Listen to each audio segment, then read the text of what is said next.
Welcome to another museum FAQ video. I'm Paul Orselli, President and Chief Instigator at POW, Paul Orselli Workshop here on Long Island. And I am super happy to be joined all the way across the time zones on the other part of the world by Stuart Kohlhagen today. How are you, Stuart? Doing very well, thanks, Paul. Great. Thanks for being with us. So I always like to start out and ask the guests if they could tell us a little bit about their background, sort of how they got to where they are today. And then after you tell us a little bit about yourself, we will launch into the main part of our conversation. So take it away. Cheers. Thanks, Paul. So I've been in informal education, primarily science centers, for 40 years or so. So in some ways, it's a challenge to shrink all of that into a very small kind of nutshell. I always from the earliest days been interested in science, always had a vision of being in science, whatever that was.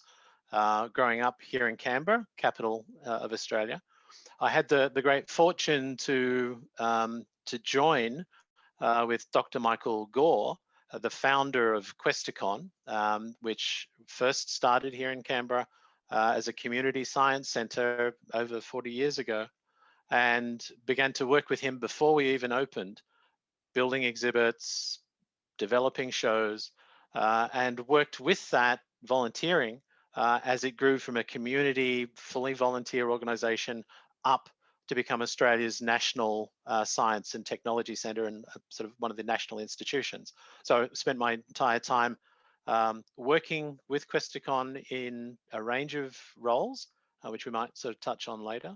At the same time, going through doing my PhDs and studies, but a lot of the joy over those years was from working with Questacon, helping develop and pioneer the kinds of exhibits, the kinds of shows, later the kinds of national touring programs, and our partnerships with other organisations, which I think we will touch on today. So all of that came to an end a few years ago when I took early retirement from Questacon to kind of start this phase of my life. Some might call it retirement. It doesn't feel like it. As the Science That just Nomad. means you're retired. You're more tired. You're even busier. On there, basically means I choose which meetings I go to. I think that's the biggest transformation. And so for the last 3 or 4 years, I've been working sort of solo by myself primarily as Science Nomad, taking a lot of the partnerships and the knowledge and the approaches and the things which excite me still about science and science communication and education, and taking that out into the world, often working in kind of developing and emerging communities. So that's kind of a broad brush of the last 40, 50 years. Well, that's a well-spoken broad brush of 40 years. We both have been in the business about 40 years. That's a interesting Yeah, coincidence. Also, I can almost ready to peak. yeah. I guess it depends who you ask, but since it's you and me talking, I'll say yes. So yeah, that's funny you mentioned Michael Gore. It just as a trivia thing, it so happens that he and I have the same birth date, September 5th. So Fantastic. afterwards, I'll tell you why I know that and how I played a trick on him about that. But maybe you should stand up, show us your snappy t-shirt there a little bit, since you mentioned Science Nomad. I love that logo. Thank you. Thank you. That's so maybe that's a good place to start. You know, I think we really want to frame our conversation really about the impact and value of museums and engaging with communities. And so I'm gonna sort of put you on the spot a little bit and say maybe you could talk a little bit more about your work. I know you continue to work with science centers primarily, but maybe you could talk give us a little bit more background about your work with as Science Nomad, and maybe to help us start to frame that notion of impact and value.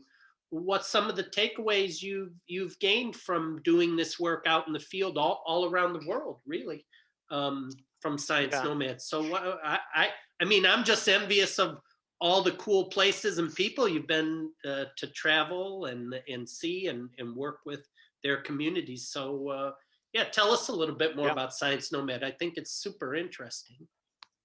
So in one regard, Science Nomad as a business strategy, some of my other friends also kind of shared some envy, going, "That looks pretty good. How do you make that work?"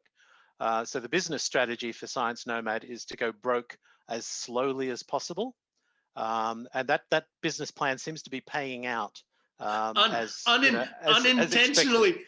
Unintentionally nonprofit, but Oh no, it's kind of it's profit's not the motive for doing that. So Science Nomad for me was just a way to take, and we're talking about value and impact, and kind of what a big organization can hope to achieve is one thing. What individuals can hope to achieve, even energetic, ambitious individuals, what they can hope to achieve, can be a little different. And so how you work is very different.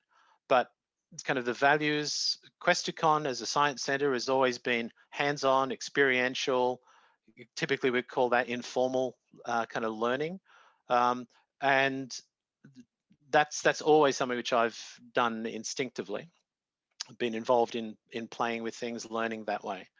Um, During the last last decade, perhaps at Questacon, as kind of director of science and learning, I was in a position where we're kind of mentoring and leading the teams that were developing the exhibits, those which were developing the education programs. And Questacon is a great science center, but it's one of the world leaders in kind of science outreach. We're a good science center, but I think we're an astounding center for outreach. And I was leading those teams. From that position, I was also able to kind of work with many sort of other institutions. So I was one of the connections to research centers, and the center collaborated with a number of other research organizations. And two of those are kind of particular significance for today. One of those was I got a chance to work with a very large Australian research initiative, the Science of Learning Research Centre. So it was a centre of excellence looking at how learning happens. So it was the science of learning, not learning of science, but the science of learning. So all the different things, educational theories, neurophysiology, psychology, classroom practice, all of these things were being investigated by multiple universities in a cohesive project to come up with ideas and strategies and evidence to inform and to be translated into how we might better teach. And so I was bringing our informal skills, engagement, curiosity, all those things we as science centers, science museums go, this is kind of our patch. We're good at this.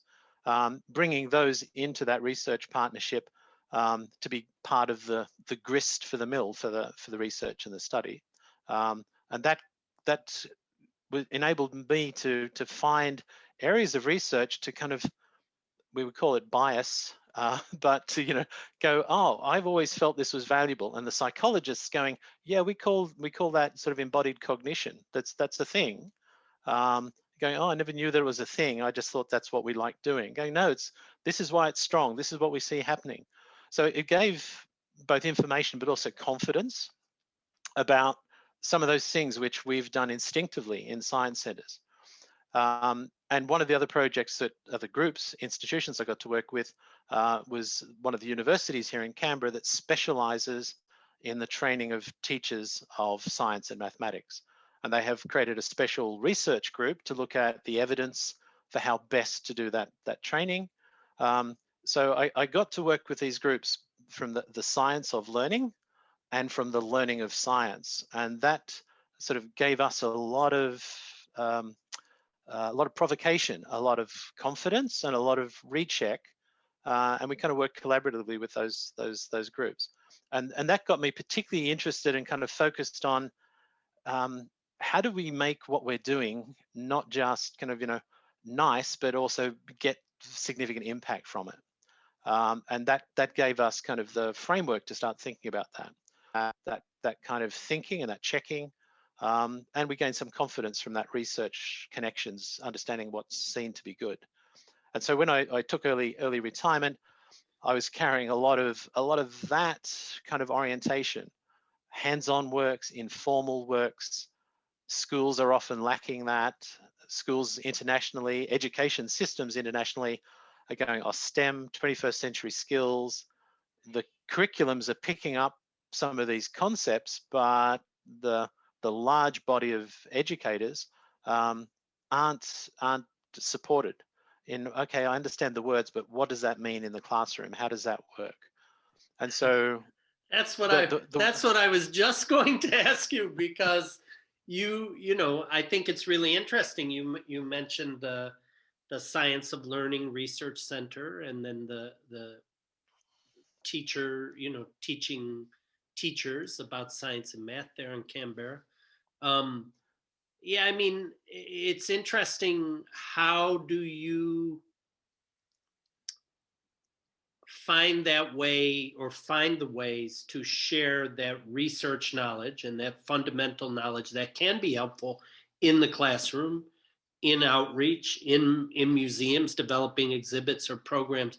I mean, how do you sort of find that connection between the literal ivory tower? I think sometimes there's that perception, right or wrong, and people saying, well, okay, how is this really going to help me reach visitors? How's this going to help us do a better job reaching my students? I mean, what are the ways that you found to do that? Because like you talked about embodied cognition and other kinds of, there are lots of interesting research projects going on all across the dimensions.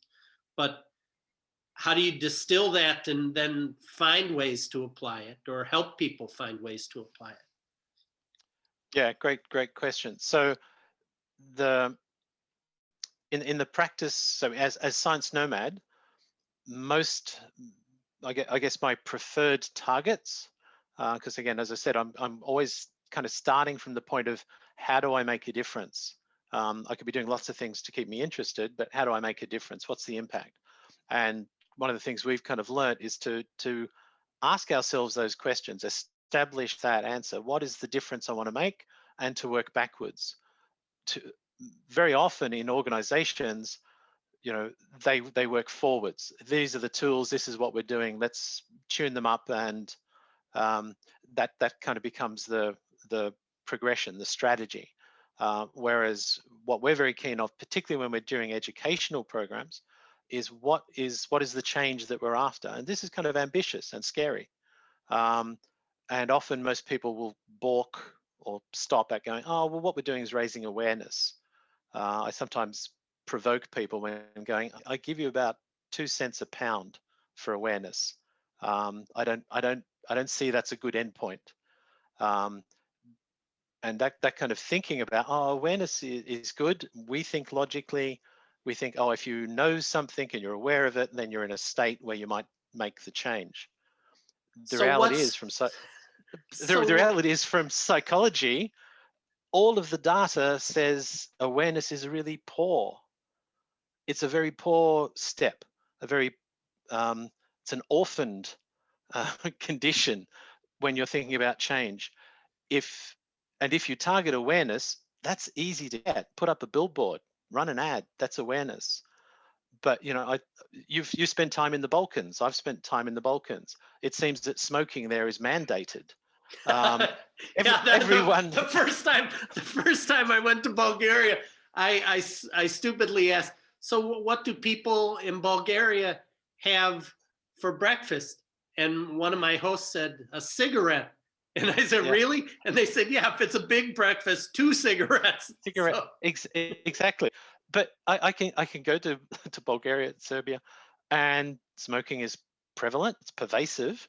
And you're going, do you know that are they aware that it's bad for them? Yes. And so they're aware, but we don't have change. there was a research paper that was done about awareness for skin cancer and melanoma, done with Germans, highly educated, developed community. And they found that the rates at which people went to sun tanning salons was uninfluenced by their understanding and awareness about skin cancer. So whether you were aware of it or not, they went to skin tanning salons to the same frequency. So the point I'm getting to is awareness is not a strong step towards impact or change. It may be a proxy, but we tell ourselves this all the time. If we start from the impact that we're after and work backwards, then sometimes we can find small changes in what we're doing that kind of influence, and maybe we don't go only for awareness, we add other features to our strategy to go and get the change. And this is something which I share with a lot of the science centers who are developing programs. Everyone's keen to do something about the environment. Well, we kind of, most of us know about the environment, but we're still not getting the change. Is there a significant value in a science center sharing more information about climate? I don't think it's a knowledge deficit. In some parts of the world, that will differ. The world is not one place. And so it's trying to understand human psychology. If what we're wanting to do is to change career orientations, change study orientations, change behaviors, get new behaviors adopted, and I'm sure in our heart of hearts, those are some of the things which we're aspiring to. We need to apply, take advantage of the science that we understand about human behavior and nature, about the change from awareness to action, these kind of theories of change, and just see what those triggers are, because we want to make the difference. We really do. But just pouring more information on it and going, oh, more people are aware, we can keep busy, but we will probably struggle to see and make the changes that we want. And so, So, I mean, I like, obviously I like what you're saying, and I also like, what you said before, that if you start with sort of this mushy orphan goal of awareness, you're not setting the bar that high. You could just put a billboard up, but you touched on some real hot button topics, related to health: smoking, skin cancer, the climate. I mean, we could be talking about pandemics and vaccination, in that category. I mean, absolutely. you almost you almost use one of my least favorite phrases about museums. You started out saying nice, and I thought, oh, he's going to say nice. We don't want to just be nice. We want to be necessary. So, I mean, if you're talking about something like literally your goal is to change people's behavior, to get them to find a way to stop smoking, to create actions that have a positive impact on their health or the planet's health. I mean, that that that seems like, when you say that, like, obviously I agree with you 100%, but it also feels like I'm standing at the base of Mount Everest looking up, Yeah. how do you, I mean, can you give me Yes. a sort of, I will. give me a success story, Stuart. Give me I'll give you. give me. This sounds nice. What on earth would it look like? So one of the so yes, it feels like, oh God, I can't change the world. But that's too big a target. And you're going, you don't have to solve it all, but any concrete step forward is a good step forward, and others can follow you. But again, if that means you just stay back here with awareness, then you're not even starting the climb. So examples, this kind of thinking about change in all of the work I'm doing when I'm working with teachers now as kind of Science Nomad, I look for what's the point of influence, with a clear idea, what is the change that I want them to get? And I do an analysis of, it's not a deep analysis, but at least it's some thinking. What are the barriers? What are the real barriers that are stopping that happening? Are they real? Are they perceived? Then I know one of the things to at least try and address. And so our exhibitions, as museums, as science centers, we put on exhibitions. We do give some awareness. we do give information, we get awareness, we speak to the emotions, we get connections, we get narratives, we get people motivated, perhaps. So the thing is, we often then kind of leave it there because we think kind of we've done our job, and they're aware now, they'll solve the rest of it. Well, we're the ones which have said we want something to happen. That's why we put on the exhibition. So the thing is, what are the limits? Why, when you're motivated in the museum at the exhibition, why is it by the time you get home and driven and parked and done the shopping and sort of cleaned up after the dog, why doesn't anything happen? And so it was working on, I spent some time talking with just the edges of a program, an exhibition that was put together in Norway. I'm pretty sure it was Norway. And this was about climate change. And they took a very emotional, experiential approach to it. It's been well regarded and well rewarded as an exhibition. This is probably 10 years ago now, 15 years ago. And so what they did is they sort of put pool liners through the galleries in Norway and those places. You know, they're interested in sea level rise, glacial melting. So they put pool liners throughout the entire gallery space. They flooded the building to kind of this deep. And as you come into it, you go in kind of through an airlock where you sit down and put yellow gumboots on. And then you step out and you go through an exhibition that might otherwise be relatively traditional. Material copy is multimedia. But you also got to trigger the multimedia by driving boats around in this water and kind of docking them at the exhibits, and that would trigger the feedback, which is kind of novelty.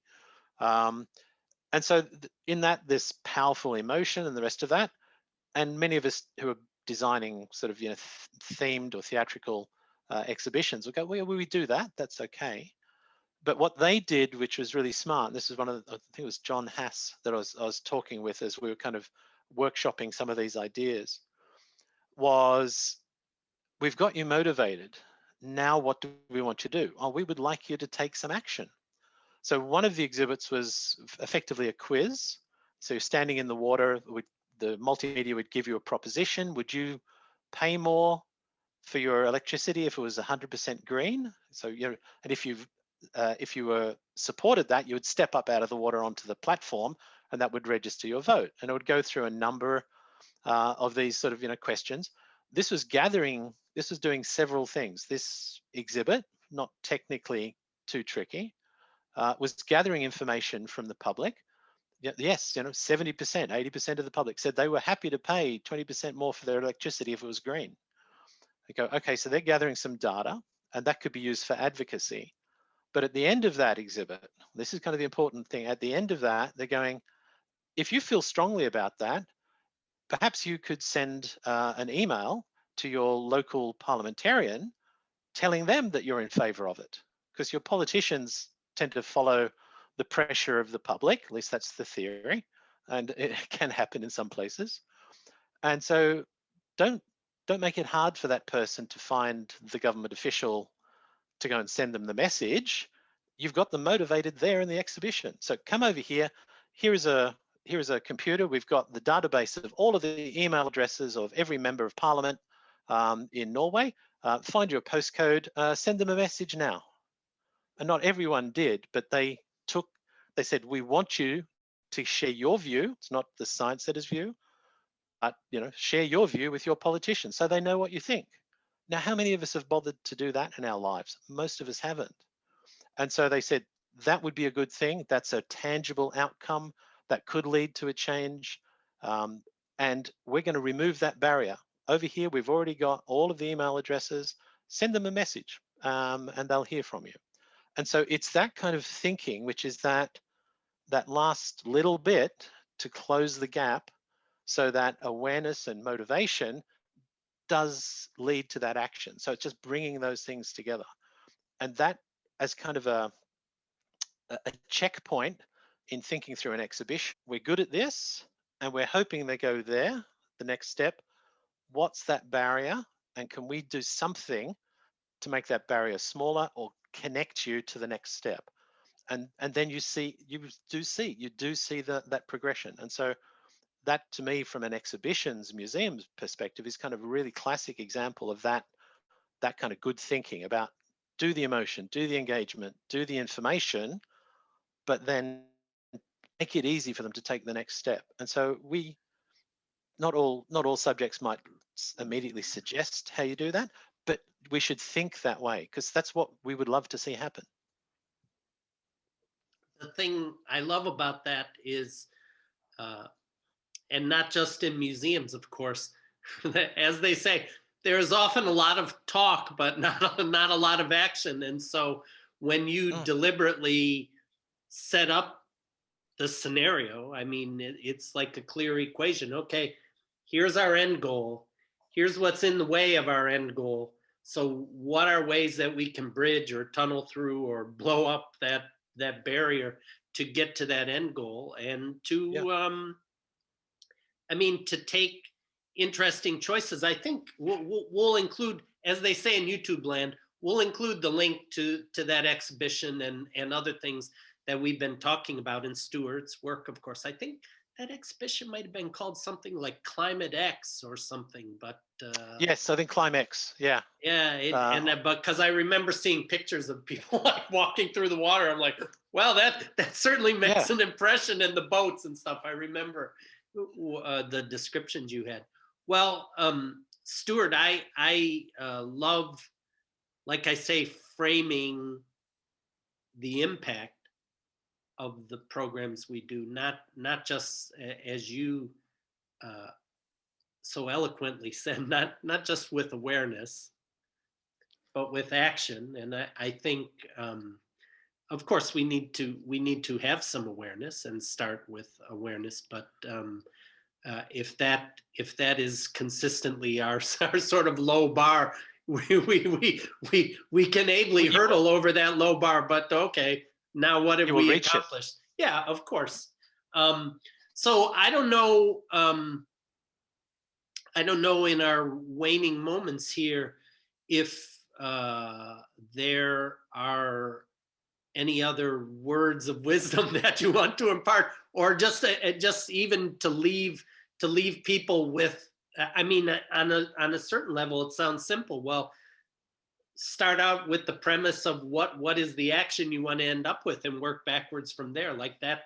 That's a great takeaway from this conversation. Even as long as I know you, I that like gives me like I think start thinking about my work or am more conscious about that. That's good. I don't know if you have one other one in your sort of bag of doctoral tricks that you can. Look, I think um, if an organization or an individual is interested in impact, making a difference, then look, I think that would be the one message that I would leave with them. Be very clear, and be not your harshest critic, but ask yourself the hardest questions to share them with everyone else. But what do I really want to achieve? What what are my limits? And again, we don't. You might go, oh, my organization's not that kind of organization, but you will have an idea about if you've moved them from here to here, you'll have an idea about what the next logical step is. So don't leave that to chance. How do you connect them with the next organization, the next community, the next website that will help them on that journey? You don't have to carry them all the way. We're small organizations, museums, science centers, individuals. We're small organizations, but we can have power, and we do understand about moving people along that journey. But just abandoning them and leaving that to them to find the next career advisor, study skills, the rest of that. Um, that's leaving a barrier or putting a barrier in front of them. So for me, in my work as Science Nomad, I've been very kind of deliberate in prioritizing kind of who and how I work with people. So I'm very keen in my work kind of to identify points of influence. And so finding the right partnerships, so those research partnerships with the universities and the science of learning, getting informed, bringing them in, because those organizations, many of them love to work with science centers and museums because we are innovative We can be in innovation laboratories. We don't have the constraints of the formal education system. It's not seen as high stakes. And so working with them, they can see how we do our things, um, and they will get valuable information from working with us and we from them. And that's that cross-fertilization, uh, incredibly valuable when you find the right partners.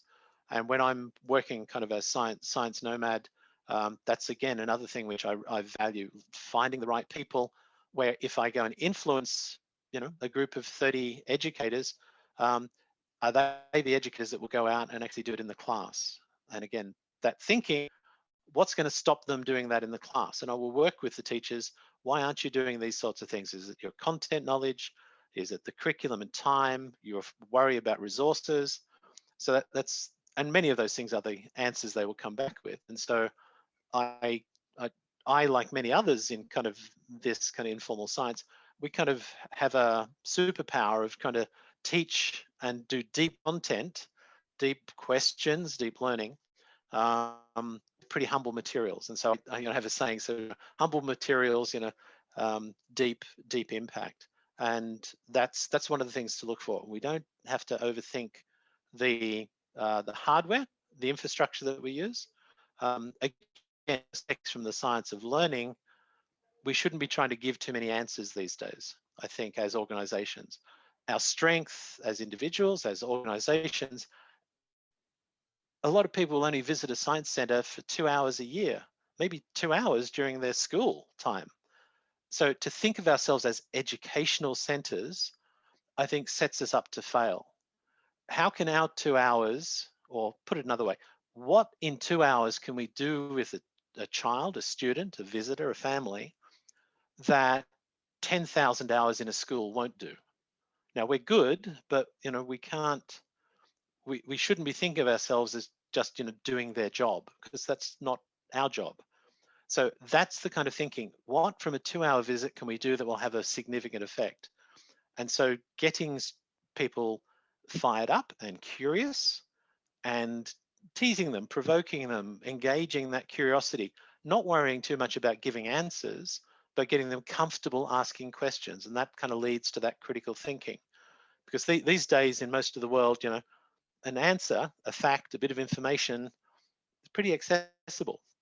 But all of that thinking skills and the kind of the passion and the curiosity, um, you need to have that to bother searching for the information. And so I think that's one of the ways to reframe within kind of museums and be proud of we can do that, and not to sell ourselves as filling a gap in the education system.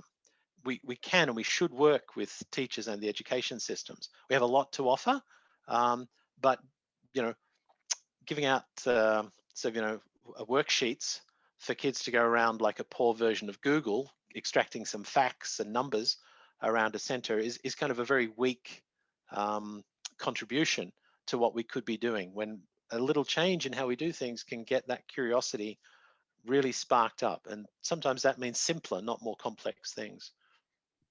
Well, I I love what you said about humble materials and deep impact. Of course, I love that.